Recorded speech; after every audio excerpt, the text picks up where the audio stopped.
Kapag birthday, hindi mawawala ang pansit. At dahil August ang birth month ko, hindi pwedeng mawala ang pansit recipe. For today's video, masarap na pansit recipe ang gagawin ko para sa inyo. Since malapit na din ang birth month, ilang tulog na lang, maaaring magamit nyo ito ngayong holiday seasons. Medyo overload ang pansit recipe na to gamit ang egg noodles ng Good Life. Tara, simulan na natin! Unahin nating lutuin ang mga sahog na kailangan prituhin. Maglagay ng mantika. Unahin ang squid balls. Hiniwa ko lang sa 4 ang isang bilog para maraming tingnan.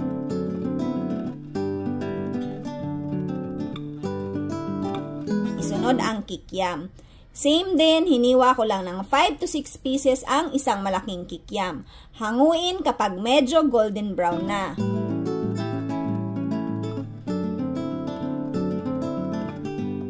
Bawasan ang mantika, isunod ang hipon na nilinisan. Isama ang ulo, sayang ang lasa.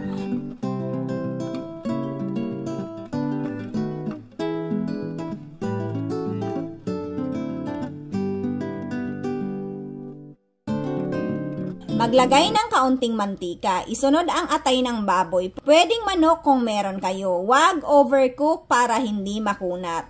Kapag hindi na mapula, hanguin na. Madali lang yan maluto kasi manipis ang hiwa. Magdagdag ulit ng kaunting mantika. Ito yung gamit natin kanina sa pagpiprito. Gisahin ang sibuyas at bawang.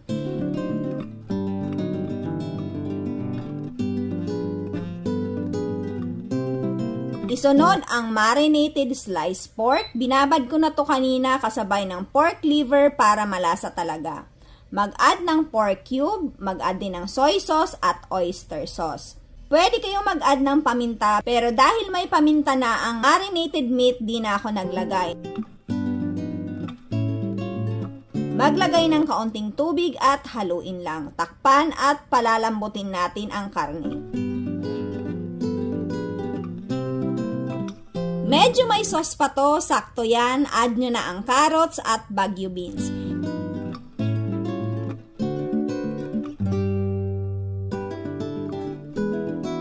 Isunod ang hiniwang cabbage. Haluin at maglagay ng sesame oil para amoy pa lang masarap na agad.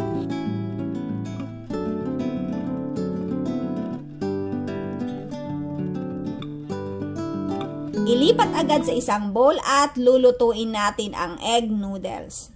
Same lutuan, wag nyo nang hugasan. Maglagay ng tubig, soy sauce, paminta at oyster sauce. Haluin ng mabuti, kunin ang ulo ng hipon, sayang ang lasa. Takpan at pakuluin. Ang gamit ko ay Good Life egg noodles na 250 grams. Maganda itong gamitin dahil ito ay made from real eggs kaya masustansya. At madali lang itong maluto.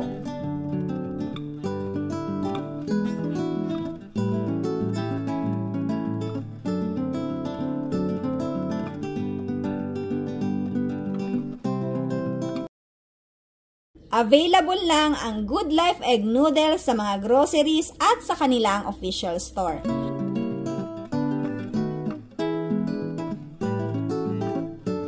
Hayaan lang ma-absorb niya ang tubig at kapag ganito na, ilagay na agad ang mga nalutong gulay at mga sahog.